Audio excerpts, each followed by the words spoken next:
So this morning we got up with the sun and we left Furnace Creek and we're driving along the boundary of Death Valley and the eastern side, and we're right now at 282 feet below sea level. We're following the Death Valley fault zone. The road pretty much on the west side follows it as well. So there is a major pull-apart graben, and there's strike slip, and the basin is subsiding over the last couple million years. This is the lowest point, so this is where there's some active evaporates behind us. And we're going to go walk out and see the salt pan.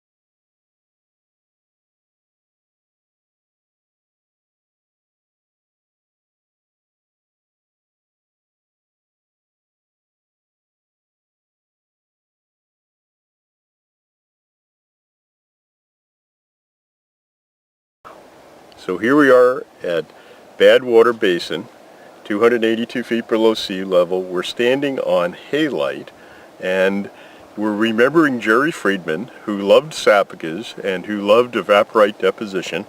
This Death Valley Basin is about 9,000 square miles of drainage, but we're having a hard time finding what used to be a lake here. All that remains are these evaporite crests, and if you dig down into them a little bit, you can get very hypersaline water that's in the act of going from supersaturated liquid to halite crystals, and when the crystals form, they expand, and so we're going to be looking for mud cracks and a lot of the types of evaporitic textures here. And right now it's only about 75 degrees. It's still in the morning, and we're glad we're here on a day where the temperature's not too hot. Are we going to look for any crystals, like gypsum crystals? Or? Yeah, so when we went to other places like Jet, Oklahoma, and we dug into the evaporites, we were able to turn up selenite crystals. So we'll have to look around and see what's under the surface here.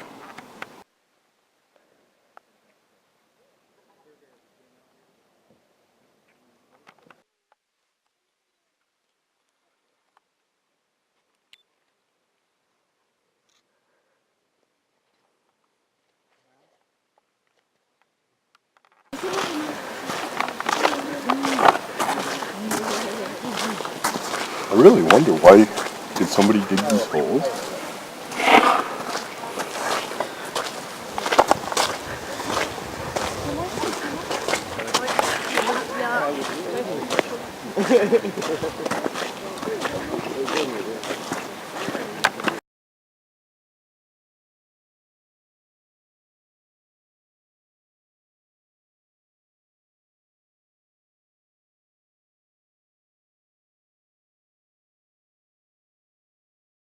So Linda, does this remind you of geology class with Jerry Friedman and studying evaporites?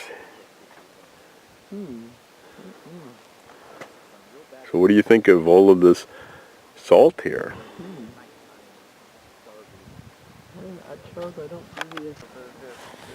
Well, here looking at the actual salt here. It's got some actual salt. I don't know that it'd be food quality, but you can see a little bit of liquid down here.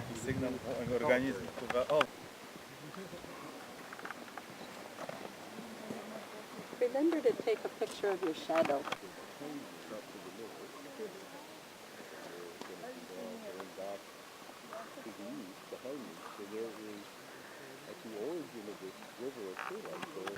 Okay, so here we are at Badwater.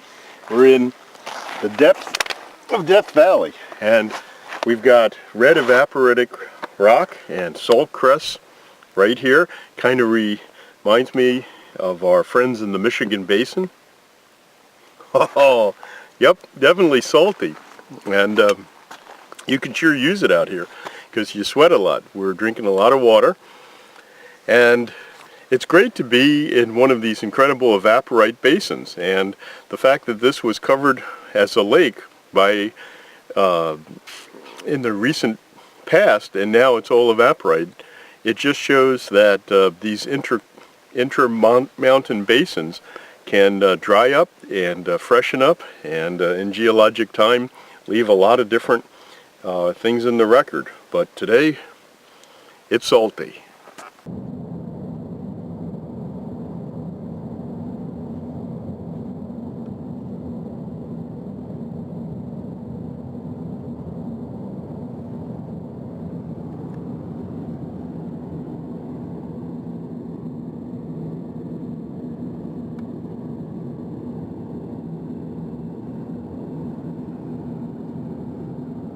All the way to the west. I'm thinking let's go just a little further and take the road that takes you to the center and then the other side and just get a little view coming back.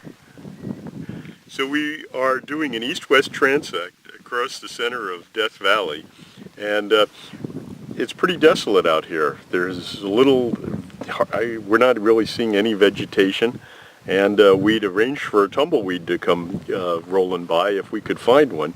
So we got a pretty good breeze going as the day is heating up. The air currents are circulating, and since they're trapped between two mountains, the air currents just circulate and heat up and continue to circulate and heat up. So things have a tendency to get pretty hot here.